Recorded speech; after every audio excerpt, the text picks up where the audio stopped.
కూటమి నేతలు అయితే చాలా సీరియస్ గా తీసుకున్నారు. వైఎస్ఆర్ కాంగ్రెస్ పార్టీ కావాలని చెప్పి శవ రాజకీయాలు చేస్తోంది అనేది కూటమి నేతల స్పందన. మనతో మాట్లాడడానికి జనసేన పార్టీ సీనియర్ నాయకులు అలాగే తాడేపల్లిగూడెం ఎమ్మెల్యే వలిసెట్టి శ్రీనివాస్ గారు మనకి జూమ్ లో కనెక్ట్ అయి ఉన్నారు. ఒకసారి శ్రీనివాస్ గారితో మాట్లాడదాం. నమస్తే శ్రీనివాస్ గారు. నమస్కారం రవి గారు, మీకు సతీష్ గారికి అలాగే మన డబుల్ ప్రేక్షకులకి మీ యాజమాన్యానికి కూడా నమస్కారం అండి. చెప్పండి సార్, చెప్పండి. సాయి కృష్ణ వ్యవహారంలో కూటమి తప్పిదం ఉంది, కూటమి వైఫల్యం ఉంది, కూటమి నాయకులు కాపులంటే చిన్న చూపు చూడడం వల్లే ఇదంతా జరుగుతోంది అనేది వైఎస్ఆర్ కాంగ్రెస్ పార్టీ నాయకులు పెద్ద ఎత్తున చేస్తున్న విమర్శలు. దానికి మీరు కూటమి నాయకుడిగా, జనసేన ఎమ్మెల్యేగా మీరు ఇచ్చే సమాధానం ఏంటి? సార్ మీకు చిన్న ఉదాహరణ చెప్పాలి. ముందు సుబ్రహ్మణ్యం అని ఒక డ్రైవర్ ని తీసుకొచ్చి ఒక ఎమ్మెల్సీ కార్ డ్రైవర్ ఇంటికి పార్సిల్ చేస్తే వీళ్ళు ఏమి యాక్షన్ తీసుకోకుండా ఆ తర్వాత ఎంతో ప్రెషర్ చేస్తే దాన్ని ఏదో దళిత సంఘాలన్నీ చేస్తేనే కానీ కేసు పెట్టినటువంటి అసమర్థ ప్రభుత్వాన్ని ఈ ఆంధ్రప్రదేశ్ రాష్ట్ర ప్రజలు చూశారు. కులాలని మతాలని ఎడగట్టడంలో వైఎస్ఆర్ పార్టీ దిట్ట అనేది విషయం మీకు తెలుసు.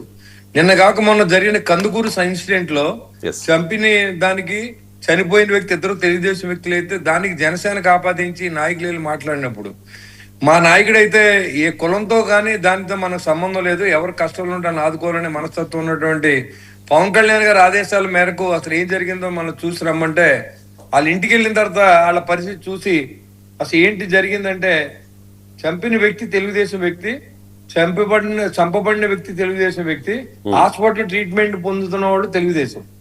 ఈ వైసీపీ నాయకుల కంటే ముందు జనసేన నాయకులు ఆ విషయాన్ని బయట పెట్టే సంగతి మీకు తెలుసు. దాసరి రాము గారు కానీ, మీ బ్రహ్మనాయుడు గారు కానీ, అదే విధంగా అక్కడ ఉన్నటువంటి ఆమంచి స్వామి గారు కానీ వెళ్ళి మరి ఆ ఇష్యూని పెద్ద ఇచ్చేసి వాళ్ళని ఆదుకొని పెద్ద ఎత్తున చేసినప్పుడు ఆ తర్వాత నేను వెళ్ళి ఆ కుటుంబానికి 5 లక్షల రూపాయలు ఇచ్చాను రవి గారు, నా కాన్స్టిట్యున్సీ కథాల్లో ఆర్థిక పరిస్థితిని చూసి.